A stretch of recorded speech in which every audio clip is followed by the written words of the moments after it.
In this video, we will look at how to convert a dataset generated in the laboratory into an EdelweissData friendly dataset so that you can get the most value out of it. We are going to look at one particular example of a PCR assay dataset that was kindly provided by our Safer World by Design partner, BDS. EdelweissData is particularly well suited for storage of such laboratory-generated datasets because it allows for a lot of flexibility in how we structure our data. Data from the lab can be found in very different forms depending on the particular instrument or laboratory practice. For example, there could be different Excel template files with a predefined form, and so on. Usually the data contained in these Excel files is not very well structured. And such data is not ideal for consumption by EdelweissData because EdelweissData requires structured data in order to bring the additional value. Depending on the use case, this restructuring could be done manually, maybe for a small number of files, or programmatically. For example, if we have a large number of datasets that need to be converted. Here is our concrete example of an Excel file containing PCR assay data. You can see that the data is already present in the column-based format. For example, we have one column for gene names and one for compound names and so on. However, we quickly see that, for example, compound names are here combined together with the concentration, which is not a good practice.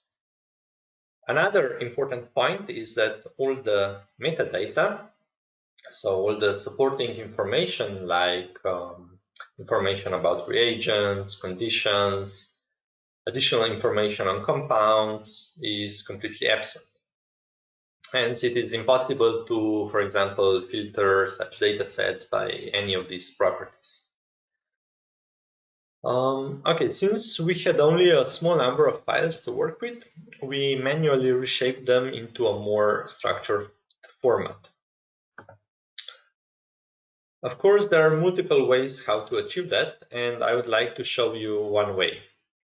Here, what I'm showing now, here we build a multi-tab Excel file where all the data is contained in one tab named raw data.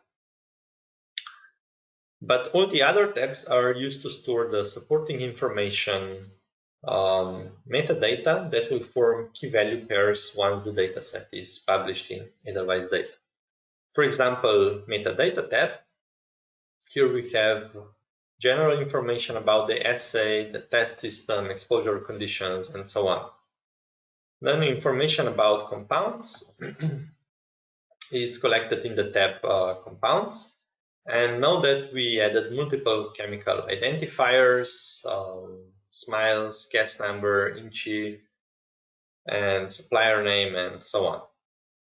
And once the dataset is published, we will be able to search and filter over this data. Similarly, the information about reagents is stored under the Reagents tab.